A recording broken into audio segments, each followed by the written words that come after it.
tardes, vamos a continuar con el programa.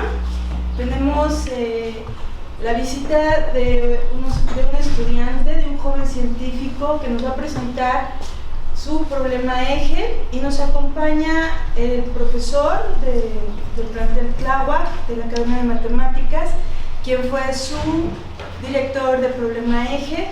Bienvenido, profesor. Gracias. Buenas tardes a todos. Agradecer a la Academia de Física la oportunidad de que David Iván presente su trabajo, que es sobre autómatas celulares aplicados a la biología. Entonces, pues agradecemos su presencia y la oportunidad de que presente su trabajo. Bueno.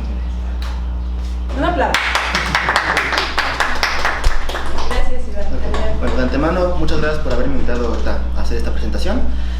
Como dijo el profesor, mi tema de problema eje fue autómatas celulares y un poco su aplicación en áreas biológicas. Durante la presentación haré varios cambios entre la presentación de algunos programas que ya tengo abiertos con anterioridad para poder mostrarles algunas simulaciones. Así que vamos a comenzar un poco. Vamos a hablar un poquito de lo que fue la historia de los autómatas celulares. Estos fueron creados por primera vez en 1950 por John von Neumann. Este era un matemático húngaro, el cual buscaba principalmente replicar la secuencia del código genético. ¿Cómo es posible que una célula simple pueda replicar constantemente una secuencia de reglamentos y de esta manera generar pues un genoma para después hacer proteínas, células y demás? ¿Qué pasó? Después, en 1960 se creó el concepto de mecánica de la información por Edward Friedrich. ¿Qué es este concepto? Lo que marca es que todo el planeta se puede considerar como un gran autómata tridimensional, el cual sigue una serie de reglamentos predefinidos, tanto para distribuir sus especies como para el cómo se van a generalizar estas unas a otras constantemente. Este tema de célula y reglamento los vamos a tener que tener muy bien marcados, porque estos van a definir constantemente nuestro autómata celular. Ahorita voy a mostrarles un poquito los temas que vamos a ver. Principalmente, ¿qué? Las características básicas de un autómata celular. ¿Cómo podemos diferenciar unos a otros? Algunos tipos de autómatas, sus elementos principales. Veremos dos autómatas principalmente, que son los unidimensionales y bidimensionales. Les mostraré algunas secuencias de esos tipos. Los cálculos para poder diferenciarlos, para poder identificarlos con más precisión. Les mostraré el juego de la vida, que actualmente es el autómata celular más famoso que existe. Les mostraré algunos patrones y cómo los podemos ya relacionar directamente con la biología. Y por último les mostraré lo que son reproducciones de plantas por el sistema de Green-Meyer, junto con un poquito de lo que son los autómatas celulares, la evolución y los sistemas de fluidos que existen. Eso ya sería más en física. Primero, sus características principales. ¿Qué son los autómatas celulares? Son sistemas de ecuaciones formales dinámicos. ¿Esto qué quiere decir? Formales porque vamos a tener ya una serie de reglamentos predefinidos, esos no podrán ser modificados ya durante la generación del autómata. Y dinámicos porque una ecuación, normalmente tenemos una ecuación normal y nosotros vamos a buscar, por ejemplo, el valor de x y llegamos a un resultado estable. En este caso no, nuestra ecuación va a tener una serie de evoluciones por etapas. Cada vez que nosotros aplicamos un reglamento a una ecuación, este mismo reglamento se volverá a aplicar en un siguiente tiempo al resultado que hayamos obtenido. Siguiente dato. ¿Qué tenemos que tener en una célula? Dos valores. Pueden ser dos o más. En este caso aplicaremos estos dos. El valor de 1 o de 0. Vivo o muerto respectivamente. Estos valores nos determinarán después cómo es que la célula se puede reproducir o puede morir bajo ciertas circunstancias. Ahora, los cambios se van a dar de forma local. ¿Esto qué quiere decir? Que tendremos nosotros nuestra célula y a su vez nuestra vecindad. Esta vecindad será la que cargue con los reglamentos que determinen el valor de la célula que va a ser afectada. Y por último, las representaciones pueden ser de dos tipos, tanto algebraicas, una ecuación completamente escrita como les mostraré más adelante, o también visuales, ya por medio de programas que van a poder seguir los reglamentos que queremos ir marcando constantemente. Estos son los elementos principales de un autómata celular. Primero, un arreglo regular. ¿Qué significa? Nosotros tenemos ya predefinidas algunas casillas, en este caso van a ser cuadrados, normalmente van a ser polígonos regulares. Esta va a ser nuestra célula. Tenemos ya un conjunto de células en un espacio limitado, las cuales van a tener todas las mismas características y los mismos reglamentos. Segundo, conjunto de estados. Como les había marcado, van a ser dos, vivo o muerto respectivamente. Pueden ser más, podemos agregar más valores. Estudiaré algunos ejemplos un poquito más adelante. Nuestra configuración inicial. ¿Qué son estos? Nosotros con anterioridad vamos a determinar las células que van a estar vivas antes de comenzar la simulación. En este caso vamos a comenzar con una única célula viva. Siguiente, nuestras vecindades. ¿Qué es una vecindad? Las vecindades son un conjunto de una o más células con distintos valores que también ya están predefinidos. La mezcla de estas mismas vecindades y de las posibilidades de vivo o muerto van a determinar si una célula estará, eso, viva o muerta. Y por último, la función local, que es nuestro reglamento, la ecuación que vamos a seguir o las reglas escritas que vamos a marcar una a una. En este caso, este es un autómata unidimensional. Ahorita les mostraré cómo nos podemos diferenciar unos a otros. ¿Cómo vamos a diferenciar un autómata unidimensional a uno bidimensional? Por el tipo de vecindad. En este caso, esa es la vecindad unidimensional. Nosotros tenemos 3 casillas. En este caso tenemos un valor de 1, 0, 1 o vivo, muerto, vivo. La célula central, que es esta, pasará del tiempo 1 al tiempo 2, teniendo valor de vivo o muerto, dependiendo de cómo lo queramos representar nosotros. En este caso podemos decir que si esta vecindad tiene valor 1, 0, 1, la célula central al tiempo 2 pasará a vivo o muerto, como nosotros decidamos. Esto lo podemos hacer con cualquier tipo de combinación que queramos. ¿Qué pasa? Esto se puede calcular. Teniendo, en este caso, vamos a poner este ejemplo de la vecindad con 3 células, tenemos las siguientes combinaciones. Todas muertas, una viva central, 2 vivas a la derecha, una viva a la izquierda, la central muerta, las 2 vivas a la izquierda o todas vivas. Teniendo ya estas combinaciones, tenemos un total de 8 patrones. A cada uno de estos le vamos a diferenciar un valor para el resultado. Muerto, vivo, muerto, vivo, vivo, muerto, vivo, muerto. ¿Qué ocurre? Si a estos patrones les aplicamos reglas en potencia de 2, desde 2 a la 0 a 2 a la 7, y sumamos únicamente las potencias que nos van a dar el valor de vivo, nos daremos cuenta que cada una tendrá un valor diferente en todo momento. Si sumáramos todas, tenemos un total de 255 reglamentos diferentes. En cuanto a este tipo de autómatas, son todos los reglamentos posibles que podemos obtener.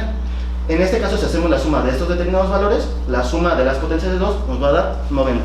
Podemos decir exactamente que esta en total es la regla 90. Y la podemos generar de forma instantánea, como les mostraré a continuación. Vamos a bajar esto. Este es un programa hecho a partir de Java. Lo que hace es diferenciar este número binario, este conjunto de unos y ceros. Una vez que lo tenemos identificado, el programa busca la regla específica y la genera de forma instantánea. Podemos meter cualquiera de las 255. En este caso vamos a generar la regla 90, que sería esta con exactitud. Lo que va a hacer el autómata en instantáneo es identificar nuestra célula inicial y con base en esta ir diferenciando en qué localidades va a haber una célula viva en todo momento.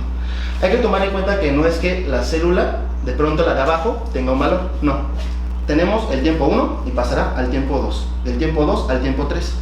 Cada uno de estos lineamientos es un tiempo diferente de la misma célula en todo momento. Vamos a continuar. Un segundo. Uy. Aquí está. Como les había comentado, esta es la regla 90. Tenemos aquí nuestro código binario. Esta fue descubierta por Stephen Wolfman en 1983, bastante reciente. Y como vemos, estas serían las combinaciones posibles que tenemos en cuanto a las células para los reglamentos que vamos aplicando. Ahora vamos a ver los tipos bidimensionales. Esto los voy a marcar un poquito más porque son los, podríamos decir, más sorprendentes. Tenemos en este caso dos tipos de vecindades. La vecindad de Newman, que tenemos nuestra célula central. Ahora esta célula será la que cambie el valor en su misma localidad, y quien determinará el valor de estas serán las 4 que encontramos a los lados. El valor de estas 4 determinarán si esta célula pasará de viva a muerta o de muerta a viva, o si no cambiará su estado. La que nosotros vamos a aplicar ahora va a ser la vecindad de Moore. En este caso tenemos 8 células alrededor de una. Esas 8 células, las distintas combinaciones que tenemos de ella, una viva, 2 vivas, 3 vivas, hasta las 8, nos determinarán si esta célula pasará de nuevo de viva a muerta o de muerta a viva. Con este tipo de vecindades con lo que generamos nosotros el llamado juego de la vida. Este fue creado en 1960 por el matemático John Horton Conway. Él cambió, como les había comentado, el concepto de vecindad ocupando lo que era la vecindad de Moore para que fuera un poco más dinámico. Este es un autómata bidimensional, como les había comentado, y de nuevo el valor de vivo o muerto será constante en todo este tipo de autómatas. Aquí vamos a encontrar 3 tipos de patrones: los estables o cíclicos. Tenemos los de desaparición y los de crecimiento indefinido. Aquí ya tenemos un problema, que el autómata crece o desaparece. A continuación les voy a mostrar un ejemplo del juego de la vida. Tenemos aquí nosotros ya un conjunto de células ya predefinidos. Tenemos un total de 5 células. ¿Qué va a hacer? Estos reglamentos los voy a dar a continuación. Si tenemos exactamente 3 células vivas alrededor de una muerta, esta pasará de muerto a vivo. ¿Por qué? Porque las condiciones de las vecindades son las correctas y se podrán reproducir en este momento. Si una célula viva está rodeada de 2 o menos células vivas, esta pasará de vivo a muerto, porque hay una falta de población, porque un individuo por sí solo no puede sobrevivir. Ahora, si tenemos 4 células vivas o más alrededor de una viva, esta pasará de vivo a muerto. ¿Por qué? Porque ya hay un exceso de población y la célula no obtiene los recursos necesarios para poder sobrevivir. A continuación les voy a mostrar esta pequeña simulación. Vamos a hacerlo un poco más grande y vamos a comenzar. Llegado a este punto, nosotros tenemos un cúmulo de células que interactúan entre ellas y ya nos pueden dar algo similar a un pequeño individuo vivo que se desplaza constantemente en su entorno. ¿Qué ocurre con este individuo? Que seguirá su desplazamiento hasta que sea interferido por una célula o por algo más que se encuentre en su localidad constantemente. ¿Qué puede ser? Por ejemplo, cuando llega al límite de esta zona, ya no tendrá espacio. ¿Qué ocurrirá con ese individuo? No podrá seguir creciendo o no podrá seguir desplazándose, tendrá que detenerse o estabilizarse normalmente. ¿Qué ocurre también? Esto lo podemos tomar no nada más como un individuo, sino también como una población de individuos, que cada una de estas células sea, digamos, un animal. Pasa lo mismo, una vez que el área del animal ya se ve más recluida, la población tiene que estabilizarse en algún momento y dejar de crecer o dejar de reproducirse. En este caso, ocurrió lo que les dije, se estabilizó.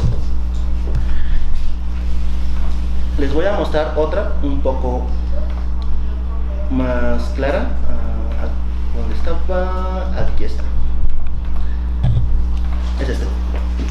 Aquí ya tenemos ahora distintas poblaciones o distintos individuos. Tenemos un total de 2, 4, 7 poblaciones diferentes. Cada una interactúa en su propio entorno. Cada una se desplazará o se mantendrá estable de alguna manera. Una vez que comenzamos, nos daremos cuenta que, llegado el momento, cuando interactúan con ellas, se comenzarán a reproducir y a estabilizarse. Ojo, siempre se van a estabilizar de una u otra manera. ¿Cómo?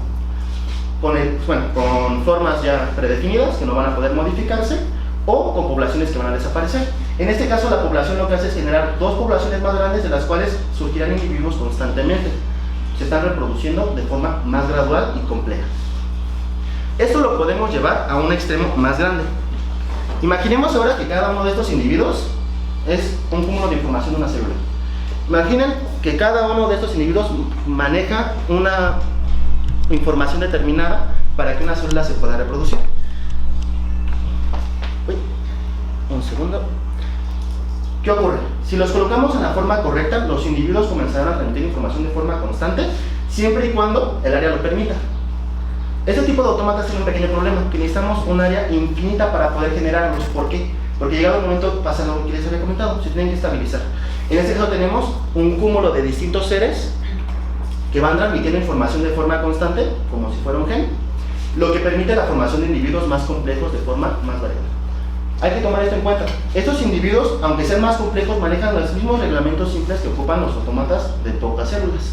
Esto lo van a seguir haciendo de forma indefinida. ¿Hasta qué? Hasta que nosotros interfiramos de alguna manera. Si aquí nosotros agregáramos una célula, por una única que sea, el sistema completamente caería. Ocurre lo mismo con el genoma. Si nosotros hacemos modificaciones en el genoma de los seres vivos, es muy simple que las proteínas se terminen deformando y terminen siendo poco óptimas para la generación del individuo. Y pues bueno, esto ya nos permite generaciones un poco más complejas y estables, de una u otra manera. Vamos a continuar con la presentación.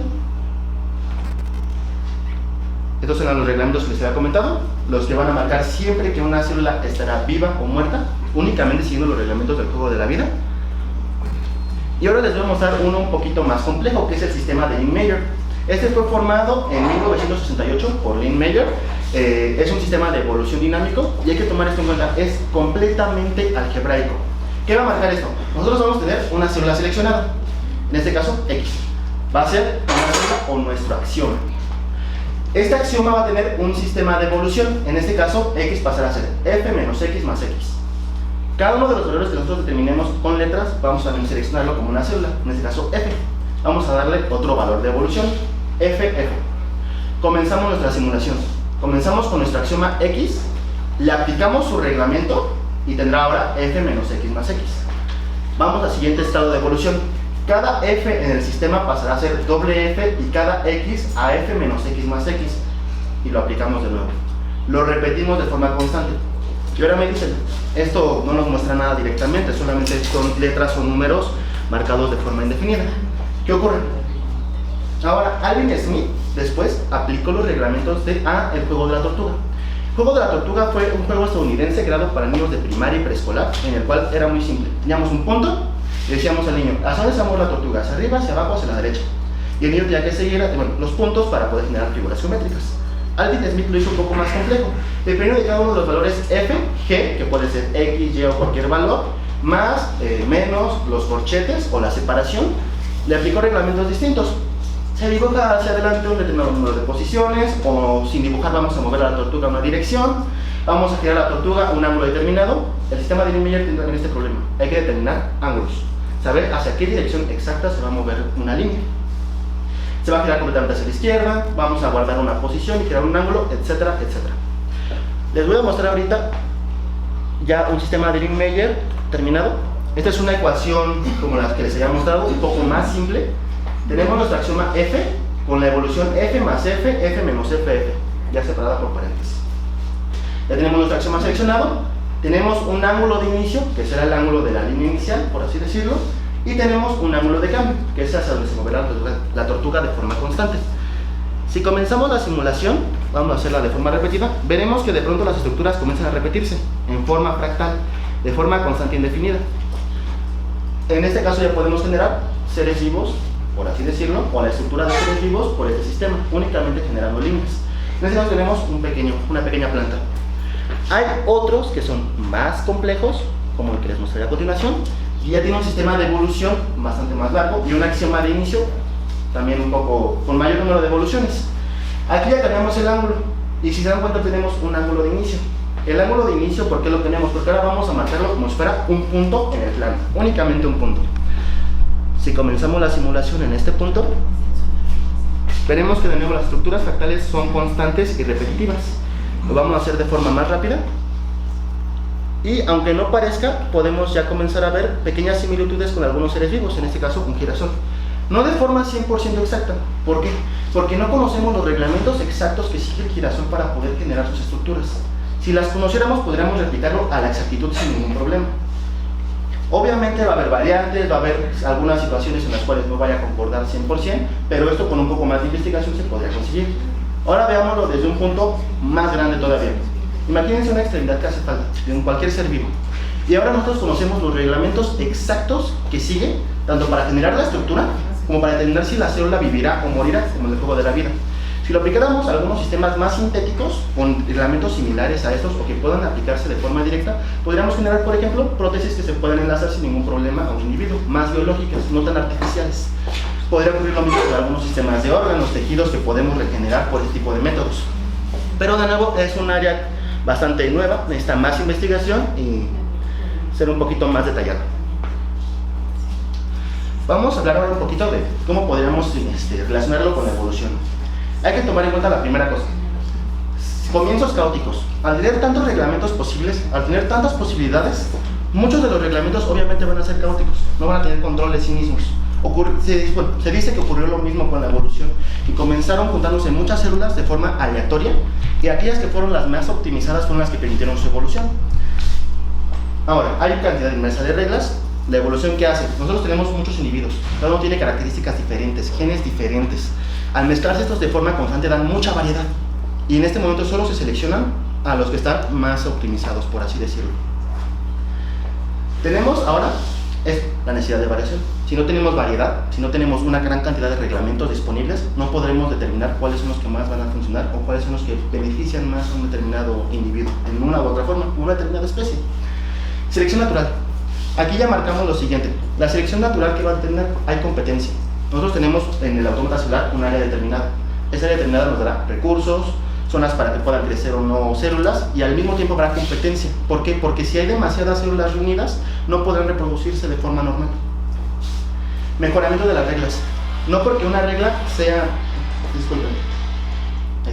No porque una regla sea funcional actualmente, no significa que pueda ser mejor todavía. Hay reglas muy complejas que nos dan individuos muy simples, y reglas muy simples que nos dan individuos más complejos. Aquí ya es mejorarlo de forma constante. Mientras menos información aguarde un individuo y mejor sea su estructura, más funcional va a ser y más sencillo va a ser que el individuo sobreviva. Siguiente, estructuras fractales. Los tenemos marcados en todo momento. como les he mostrado, en las hojas de un girasol, de una flor, en la misma estructura de las células, inclusive los enlaces químicos de algunos compuestos se pueden mostrar como estructuras fractales. ¿Por qué? Porque se repiten de forma constante. Son figuras que vamos a ir viendo en todo momento. Voy a hablarles ahorita un poquito de lo que es la aplicación en la física, cómo se ha utilizado un poquito los autómatas celulares en cuanto a esto. Lo podemos ver principalmente en los modelos de dinámicas de fluidos. Aquí cambiamos ya lo que son las células, porque ya no va a ser una única, va a ser un conjunto de células ya enlazadas. Este conjunto de células enlazadas únicamente le vamos a tener dos valores: el área que tiene disponible y la densidad del fluido que vamos a marcar. Una vez que hacemos esto, podemos determinar hacia qué direcciones se puede mover, y de esto podemos ver cómo interactúan fluidos de unos a otros. Y ahora podemos ver una constante determinada por ecuaciones, que es, podemos decir, la generación del universo. Este ha sido un gran enigma durante mucho tiempo, cómo se ha hecho el universo, y actualmente hay muchas teorías posibles. Los autómatas celulares no han sido aplicados como tal en esto, podrían serlo, y de hecho ya se está mostrando que con ecuaciones puedes generar universos. En la actualidad no se ha aplicado de nuevo a esta ciencia, pero sí lo han aplicado en otras áreas, los videojuegos, por raro que suene. Actualmente hay un juego llamado No Man's Sky. ¿Qué hace este juego? A partir de una ecuación base, determina si en un área específica se puede generar o no una galaxia o un sistema solar. Con base de esta misma ecuación determina en qué localidades específicas se puede localizar un planeta. Una vez que está localizado el planeta, y dependiendo de la dirección de donde está el Sol o la distancia a la cual se encuentra, determina temperatura, cantidad de agua, cantidad de tierra, tipo de suelo que va a obtener, cantidad de rayos solar que va a obtener, etcétera, etcétera. Con esto después, el mismo programa determina si podrá tener vegetación, no podrá tener vegetación, qué tipo de vegetación tendrá, cuánto tiempo habrá transcurrido desde que el planeta se generó, y a su vez, qué tipo de fauna podrá obtener. Esto lo podemos aplicar directamente, pero no se ha hecho. ¿Por qué? Porque es un área de investigación que no ha sido muy explotada, desgraciadamente. Por mi parte, esto es todo. Espero les haya gustado la presentación. Si tienen alguna clase de duda, con todo el gusto del mundo la puedo contestar. Y gracias por su atención.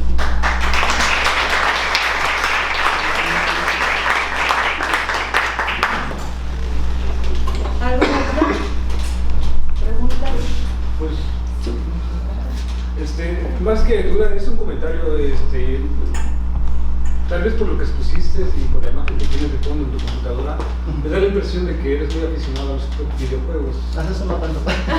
Más o menos. Entonces, de alguna manera, supongo yo, y ahorita pues, la pregunta, que eso tuvo influencia sobre ti para poder estudiar.